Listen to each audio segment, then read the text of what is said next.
Welcome back to Wrestling with Ski. Happy Thursday. Sorry if you're watching this, TV's not working. I didn't feel like arguing with it anymore. Wasted enough time in my life doing that. Doesn't want to cooperate, doesn't want to cooperate. But now onto the thing of the wrestling. I mean, there was some good stuff, in there. Don't get me wrong.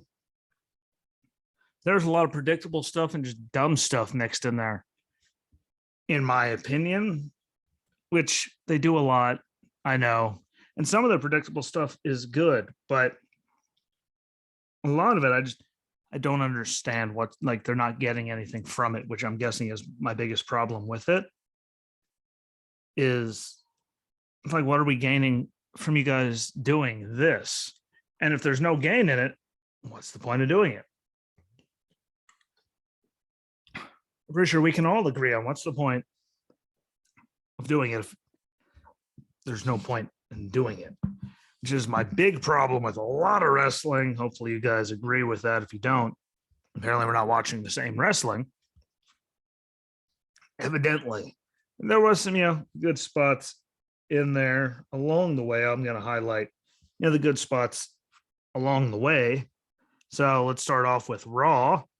I will say RK Bro successfully defending the Raw Tag Team Championships against the Street Profits was a good match that they put together. I thought it was, really actually one of the highlights of the week so far. But again, look who's involved. Randy Orton, Riddle, the Street Profits. We all know what all of them can do. So not like we expect anything bad to come from it. And it was nice to see Riddle catch Montez Ford coming off the top rope with that frog splash into an RKO to win, just because you always love those things. And again, Randy's having fun. They're working good together. So makes him happy. I'm okay with that. And they put on good matches. I mean, no one can argue that. Them and the Usos, good. The six-man tag was even good. That, good. Like the two of them together really does work well. And I thoroughly, enjoy the combination. Just it's good to see that side of Randy, because he's been, Legend Killer, the Viper. Like, he's been everything for so long. It's good to see him out there being a good guy and having all that fun. So I thoroughly enjoyed that. So that was a good thing. Liv Morgan, she cut off the Judgment Day, but then she lost to Rhea Ripley in a match that Rhea pretty much dominated. She continued the attack after the match. Here came Finn Balor and AJ Styles to stop it. Which, again, expected stuff. And then Finn Balor with AJ Styles defeated Damian Priest with Edge and Rhea Ripley at ringside when Edge hit Finn Balor with a spear to cause the DQ. And again, the way they're doing it, I'm okay with how they're doing it. I'm not okay with Corey Graves saying that no one could project that Rhea Ripley was going to join the Judgment Day. I mean, like, we've all been saying it. I've said it. Just one of those things that was bound to happen. So I don't like how stupid they treat us all. Like, we didn't see it coming. Like, we all saw it coming. Roman coming back as a heel all those years ago at SummerSlam. Yeah, sure. We didn't see that coming because I honestly didn't think they were ever going to pull the trigger on making him a heel. Just the way it is. But still, they put together good stuff, and it's a good story. And I see a lot of people dumping all over it. We'll see where they go with it.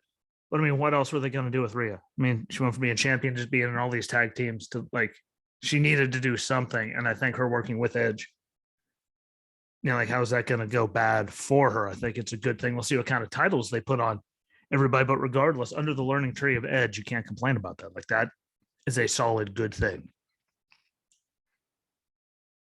And I think it'll be beneficial for everyone.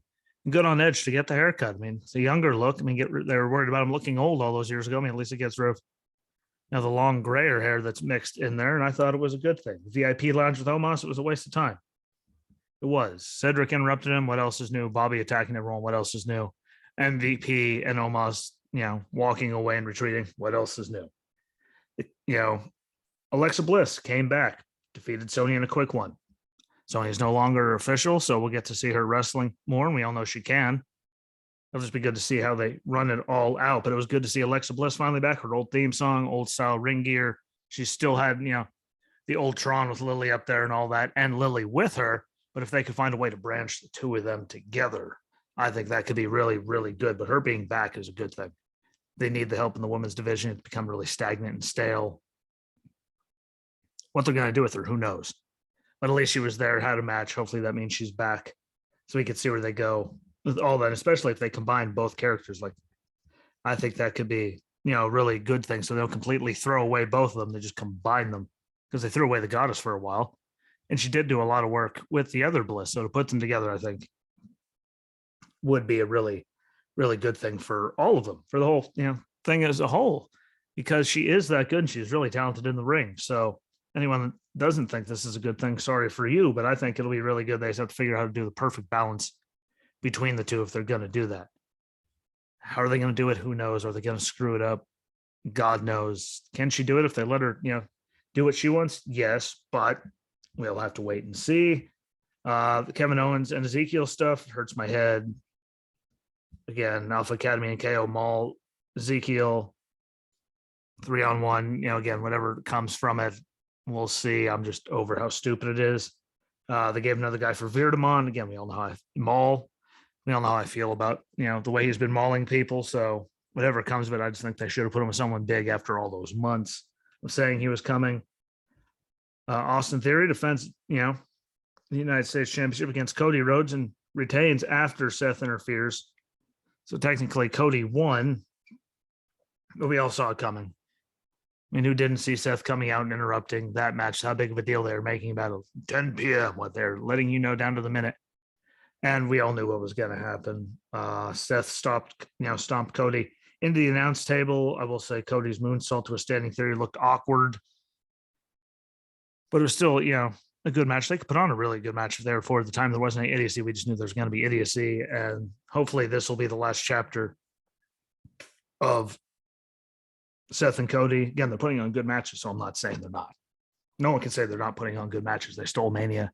Like, they're putting on good stuff. It's just, how long are they going to drag it out before they move Cody on to something else? So we shall see. I'm okay when you see a good match get ruined by something stupid when we all knew it was going to happen. And it continues their story, and Theory can keep being champion and keep building up his thing because they need to build him just because he is so young. And again, look, when he was on there originally during 2020, I mean, they had him on the main roster, went down, was in NXT. They put him in the way. Now he's back. And I think he learned while he was down there all the time. So I'm, okay with him having the title for now. Again, I just don't understand the point of having Finn be champion for absolutely nothing, because that's literally what him being champion accomplished as the U.S. champion. But he has something now. Cody and Seth are going to carry on. Theory just helps keep getting more experience in good matches, which isn't a bad thing, in the machine. And I think it could be something as long as his head stays, on this time, which, we all heard the rumors, but that's why they moved him back down to, NXT. And really, I just think he needed to learn the way of the machine more when they sent him up there. And again, 2020 COVID, there was, to get people there and all that, it was, complicated thing. So I understand it. And I think they're doing good with him. The selfie thing's just dumb. I still think that Tyler Breeze did it better. But in-ring wise, he's great. And he knows how to piss people off. So he's got all the intangibles. We just, keep getting him more matches, keep giving him good matches, and I think we'll be okay. Sasha and Naomi defeated Nikki and Doudrop in about that quick. Nikki got pinned quick. Don't see the point of it. It was a waste of time. They could have put that towards another match to make another match even better, because there was nothing to that. Ciampa defeated Ali with Miz's, special guest referee. Really quick, really stupid, waste of time. Asuka defeated Bianca Belair in a contenders match after Becky attacked Bianca outside and then went in the ring and attacked Asuka. So I'm, probably going to be like a triple threat thing, I'm guessing. Yeah, they're really good at that. It's obvious, but again, the three of them in the ring together, I think will be really good. See what they're going to do with this Becky thing.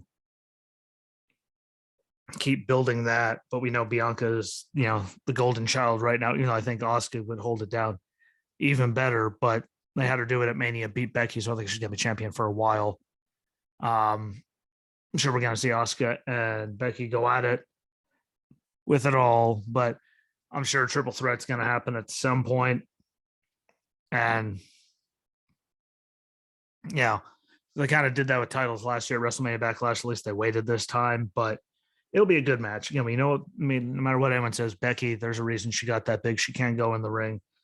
Bianca, we know what she can do, and Asuka, obviously. So I think they'll put on good matches. It's just how are they going to get to getting to those good matches is the big question. I personally am okay with it just because, again, we know what they can do in the ring together. So, yeah, there isn't as much worry or headache about any of that. Because there's sometimes you look and you go, ugh. Granted, we all know Bianca's going to come out on top, but Asuka being back is good. Alexa being back is good. Becky, Bianca, and Asuka in there will be good, even though we've seen Becky and Bianca nauseum. I still think it'll be really good. And again, Asuka and Alexa are back, which really, no matter what, that's what the women's division needed because there was just so much of the same thing over and over again. I mean, how long did Bianca have matches against Doudrop for the longest time there? It was just the same thing over and over again. So it's good to see, where that's going. It's a shame to see where they're doing Liv because I thought her day one match was way better than her Raw match against Becky. To see that she's just getting run over, but at least she's on TV, which she didn't get to do for a long time. She didn't get to have a lot of matches, so she wasn't getting a lot of extra oomph or practice into that. So there is that. That's a positive. I'm looking at it, see where it goes.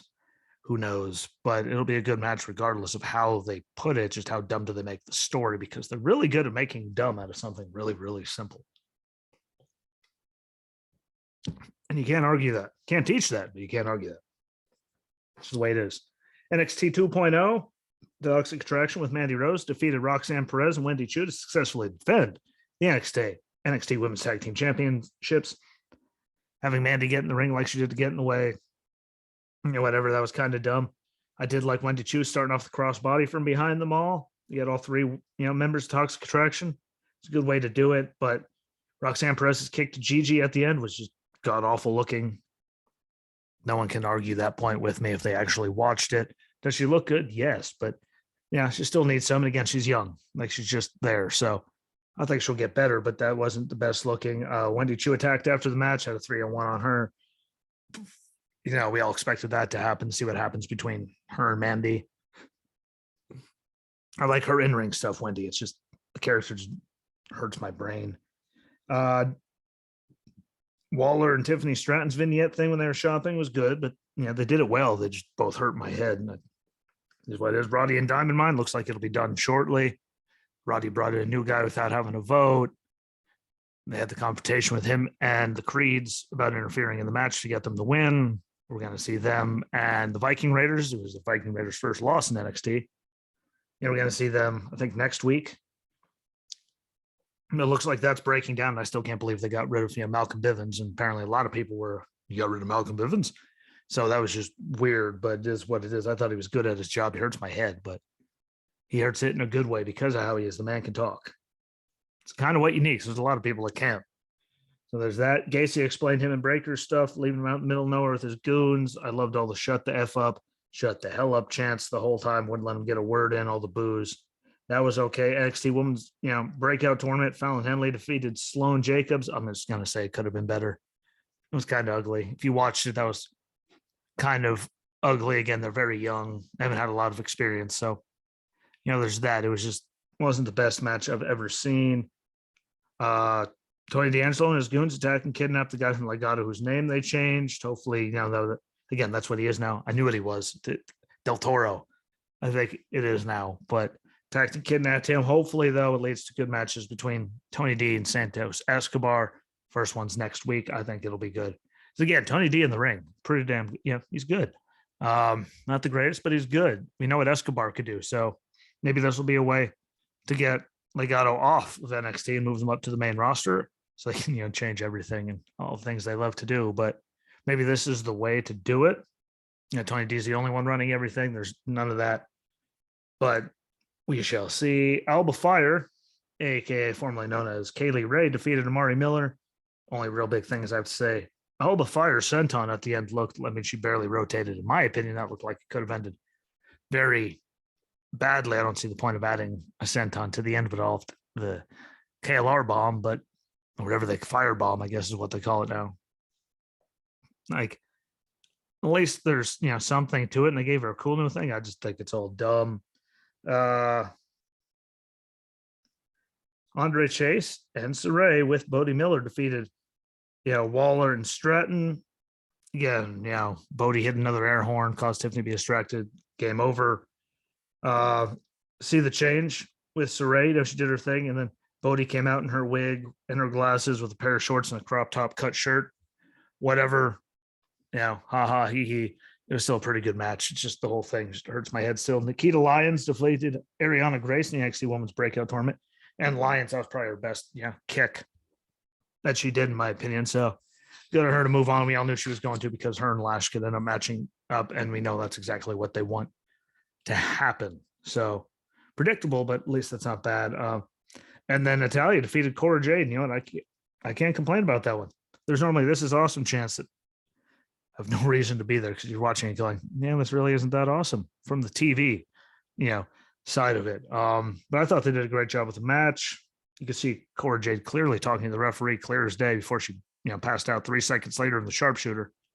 But they still put together a great match. It was really good. Natty looked like she was, pulling her up, shaking her hand or anything after the match. But again, I recorded, it got cut off. I don't know what happened after that. There could have been an attack and I missed it. But I thought they put together a good match. That was Cora's best work she's done. And she was working with Natalia, who has all the experience in the world, knows how to do all that. So, was it all her? No. Did Natty help? Yes. But did they put together a good match regardless? It didn't look that ugly. Yeah. There's a lot more ugly that night. And for a change, that was actually worthy of the main event for everything else they did. So I want to see what Natty's going to work with next down there. I think Natty needs to work with more people down there. I think that could be really good for all of them, just because, again, look how little experience they have in so many of them, regardless of where they've been. If they're just starting out, they were other places. Like, they're all very young, and Natty's been around for forever. Again, she called out the whole locker room. So her working with them down there, no matter what anyone says, is good, and it's better for everyone down there. So see where it goes from there. I hope she doesn't leave and it's not that quick, because I thought it'd be really, again, be good work. Who doesn't want to see Natty work with all the younger and experienced people to get them experience and pick her brain, put matches together and figure all that stuff out? Like, that could be really good for all of them, regardless, how anyone feels. Like, she has the experience, and that could be really cool. So cheers to that. Hopefully they do. Will they? Who knows? We have to wait and see, but it'd be really good if she stays down there and keeps working with people. So hopefully that happens, and we'll see where everything goes, across the board. It's just, again, predictable, stupid stuff and some piss poor moves and, all that, but it was all stuff we saw coming. Dynamite, the Owen Hart quarterfinal match between Adam Cole and Dax Harwood. I enjoyed the match. And again, we all know how I used to talk about FTR, the Revival, when they're like all of them. I enjoyed the match.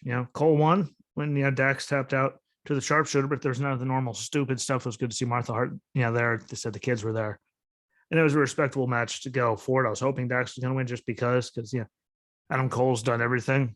I think it'd be good for, Dax to have some kind of solo thing, but they put on a good match, and we get a good match next week, even though I think something dumb's going to happen then, just because Cole has too many goons. But another story. CM Punk defeated John Silver. Punk still got booed out of the building, even though it came out in Islanders jersey. They don't care. And he won with a buckshot lariat, so he stole Cowboys move, and then they had the normal Cowboy stare off where he gets all up in their face and their nose to nose and all of that. Dumb stuff, but whatever. Tony Nese with Smart Mark Sterling defeated Danhausen in like 10 seconds. It was really quick and stupid. Got him with another knee after the match. Hook came down, saved the day. They shook hands, see where they go with it. Again, I get what they're doing. Just the way they built him, it just seems too soon to be doing that.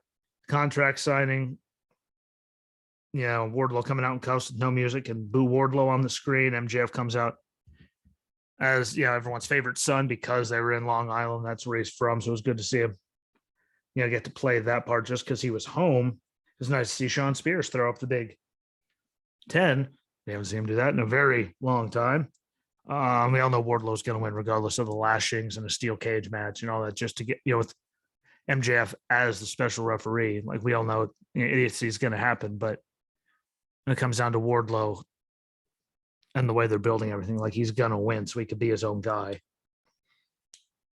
and still keep wrestling because they've just been building him. So obviously that's what's going to happen. But I thought they did a good job with it. They have been, like, it's been slowly burning, and the fans are into it, and the fans are into it. That's a good thing, regardless of what everyone, the people there are into it. And he was getting booed this week, but again, Long Island, MJF was the hero. Obviously, we all know he was going to get cheered at home, even though we've seen some people get booed out of the building at home, but we all knew it was going to happen. So they did that well.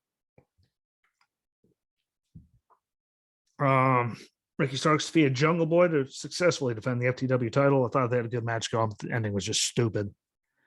I'm going to leave it at that. Was just dumb. Another Owen quarterfinal women's match. Tony Storm defeated Jamie Hayter.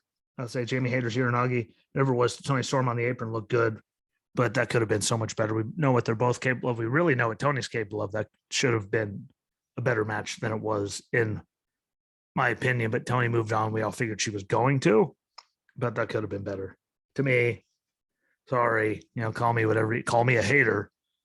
But I thought it could have been better just because we know what Tony's capable of and all of that. And then the main event was another, again, Owen quarterfinal match between Jeff Hardy and Darby Allin. Jeff Hardy won. Matt Hardy and Sting were at ringside, but didn't, get involved at all. An anything goes match. And it was a good match. I mean, an anything goes match. We knew they were just going to be, taking big bumps and big spots because that's who they are. Darby just lawn darts himself. Jeff's always taking big stuff. So we all saw it coming, but I thought they put together a good match. I mean, Darby senton from the big ladder in the ring to Jeff, and all those chairs looked like it felt delicious. Not really, but he landed it good and he got up, so he did it safe from way up there. I mean, that's just nuts, but he did it. Darby's coffin dropped from the top rope to the apron when Jeff moved. That had to feel good. The stairs on their side, Darby's draped over them. Jeff goes for a swanton, lands on the stairs. The things bend. Again, looked good, but Jeff kicking out of the, coffin drop and rolling him up to get the win to steal to move on against Adam Cole next week. And then, now we're going to, and then Cole and all of his idiot, Red Dragon and the Young Bucks came out. So we know there's probably going to be something stupid involved, sadly, next week.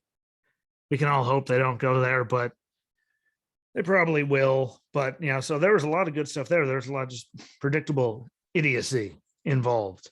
And, cross for all, for a lot of the wrestling. I still think Dynamite, because of the first couple matches, like they had some idiocy, but there was, some good matches in there. Again, Darby with Sting and Jeff with Matt. Like anything goes, we knew it was going to be a bunch of just big, oh my God moments. So they delivered on that, in my opinion. So, again, a lot of predictable stuff, but it wasn't the worst stuff you've ever seen. There was some idiocy and bad looking stuff in, NXT 2.0. A lot of the stuff on Raw gave me a headache. No, there's predictable. There's a lot of predictable stuff we all knew was going to happen, but there's still a lot of good stuff in there. So I'm not trying to bash on them. There were still good matches. Don't get me wrong, but there's some of it. You're just looking at it going, yeah, that was dumb. And I just wish there wasn't so much of that. But with that, I'm going to jump off. Thank you for watching. Thank you for listening, no matter where you're doing it. Please remember to share it out on all of your socials as well. Follow along on Facebook and share out those, from the Facebook page, Twitter, wherever you're at, but find the links and share them, retweet, whatever it's called, just good pods, share it out too, just to get it to more eyes and ears, to find, to get this thing nice and growing. And if you ever want to come on, please feel free, get a hold of me, message me, find some way to get on there, because I'd love to sit down and have a conversation about wrestling with anyone. Like, I'm really free to that. I enjoy doing this. So again, there's my feeling. I'll be back on Monday. We'll see what they do with an early Rampage tomorrow night, I believe 5 o'clock, 5:30, one of those two, and then SmackDown. So we'll see how that all goes. I'll be back on Monday to go over it, unless anything really drastic happens, because I know my sister's in town. She didn't tell me until yesterday, but we'll figure it all out. So until then, be good to each other, enjoy stuff. Let me know what you think, share it out, follow along, and peace.